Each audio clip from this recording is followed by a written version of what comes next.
Hey guys, Mickey Swafford, Chattanooga Jiu-Jitsu Academy, here with Hub Swafford helping me out today. And the first video we threw up was a headlock defense from standing.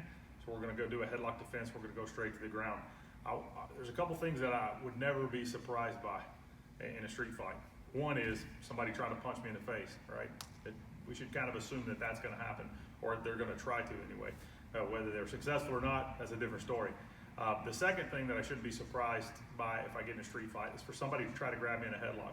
Whether you're standing or on the ground, what your attacker wants to do is control the distance, control the range, and they also want to control the chaos. There's a little bit of a chaos, there's a lot of unknowns, there's a lot of uncertainty in a street fight.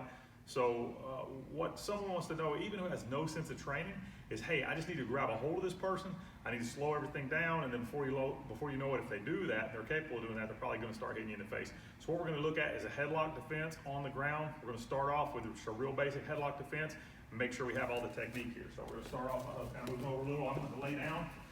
Hub's gonna get on my side, grab me in a headlock. Obviously, I'm not gonna defend the grab, but I am going to, as soon as he grabs me in a headlock, I'm gonna make my frame. Notice how I don't wanna get in the habit of letting him grab a headlock, really get low, really hold tight.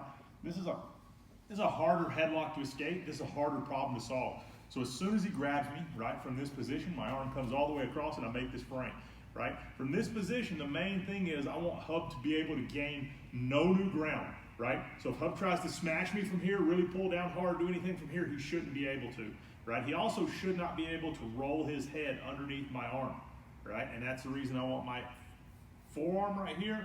It's just right under the jawline and I'm pressing up towards the ceiling. A lot of times people get here and they kind of push on the face. From here, Hub can roll his head underneath, right? So I want to be nice and low, 1, 2, right here. A lot of times people ask about, should the arm be in or out or any of that kind of stuff. Wherever it's at, grab your wrist and make a frame, right? If my arm were to be inside, which is hard for me to do because I've got long arms, I would keep my arm inside and make the frame. If I couldn't do that, I'd try to rip my arm out and put it here and make the frame. First thing I want to do, a little system check. Make sure Hub can't smash me anymore. Give me the smash, Hub. Perfect. From this position, now I need to scoot myself away. One key detail, Hub should not be able to follow me. So if I scoot away and Hub follows me, I scoot away and he follows me, that's wrong, right? I've got a problem with my technique. Instead, from here, I scoot away, more like part scoot, part hip out, and my fist drives in that direction. And if I do it correctly, the angle of his body doesn't allow him to scoot to keep up. I'm not gonna go fast, I'm not gonna go hard. You don't need to do it harder, right? You just need to do it better. From here, I scoot my hips away a little. Track, Hub, and follow me. From here, I scoot away again. Track and follow me. Very hard for him to, due to the angle. From this position, I'm gonna throw my legs up, clip his head, Hub will continue to hold, and we'll go to the top.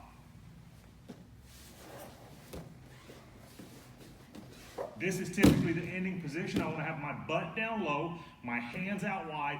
I use my hands, I push them into the floor, but I use them to get my butt back low. So I push my hips back down, right?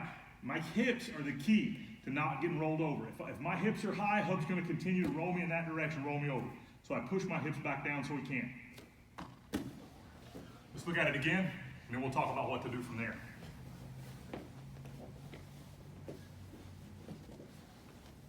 So again, as soon as he grabs me in a headlock,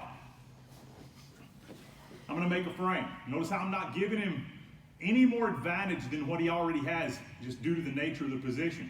Again, this is system check 1, right here. He should not be able to collapse my frame, right?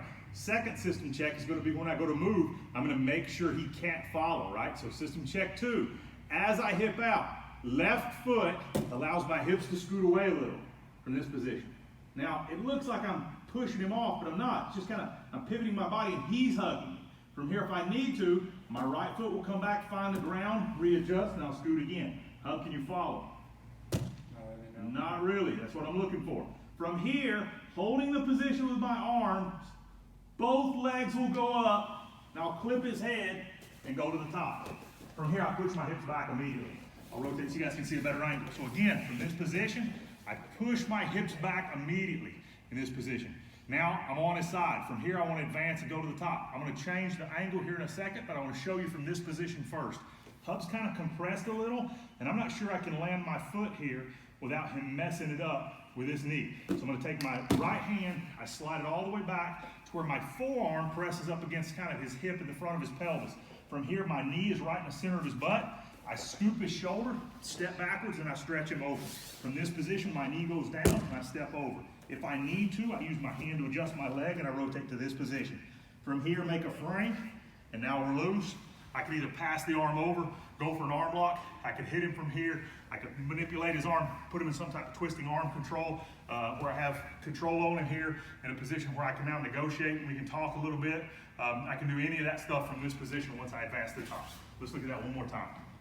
So again, let me show it a slightly different angle. Notice how I'm flat on my back, right?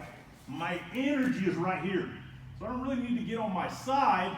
I need my connection right here. If you do this real fast, you gotta be cautious you don't pop your partner in the face with your forearm. My connection is right here. System check 1. He cannot compress my arms. He cannot drive it down. Drive it down now, Hub. If he does this, I fail, right? I gotta keep this pressed up where he can't do that.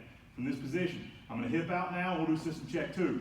Foot on the ground, hip away, adjust my foot, hand off to my other leg, and hip away again. I don't have to make a big motion. What I do is have to lock him in this position where he can't go to the top. Or, sorry, he can't follow. Can you follow, Hub? Good. Throw both legs, clip his head, go to the top. Once I go to the top, slightly different angle to show you guys what happened before. Hand on the ground, knee right in the center low of his back, scoop his shoulder, step my leg up, and open him up. Once I open him up, my knee goes back down, but I'm here. I don't take my hand off the ground, because if I take my hand off the ground, Hub will just slide his knees back forward, right? Now I have to do it all again. Slide your knees forward. So I'll do it all again one time, but I'm not gonna make the mistake again. I go to this position, and my knee goes down. From here, pivot my left foot under a little, right leg comes over the top. If I need to, I just grab my shin, slide it in, readjust. Now from here, give me a little resistance, Hub. No, just don't let me break the grip. Right. From here, I don't push down, right? Because if I push down, it's just like arm strength, and eventually my knuckles hit the floor and I lose the energy. I make a frame here, and I lean over the top of that frame. And he eventually lets go. And if I want to, I can transition into an arm lock, or I can stay mounted and I can potentially hit the guy from there. Headlocks are something we want to anticipate someone doing to us in a fight, which means we want to have a plan. So like I said on an earlier video, the worst possible time in the world to acquire a new skill is in the middle of a fight. So we want to, got a basic headlock escape here, but we've got 2 really, really important system checks, right? And the first one is, when I make the frame, can they compress my frame? If they can, stop right there. Let's fix that problem, right? The second part of the move, it's the most common mistake on the move, and that is when I make my hip away movement, or when I walk out from underneath the guys. A lot of people say, walk out, then walk out again, but they're not really descriptive as to what you're trying to do right there. If I walk out and he can follow me, I don't gain any advantage, right? So I have to be able to hip out and simultaneously make it hard for Hub to move. So I hip out, maybe hip out again to achieve the angle, throw both legs at the same time, clip up and go to the top. And also, just like we talked about the other day, if Hub lays down on the side right here, grab me in a headlock. There's an easier way to escape if I'm here. Right? Now, I prefer to go to the mount before I do that. But let's not forget, Jiu-Jitsu is a punching art, right? Just because we don't throw punches in class, when we're in a self-defense situation, we are going to use punches to make it work better for us.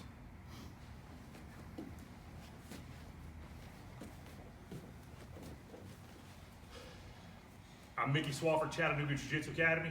If you like this video, hit like and subscribe. Thank you very much.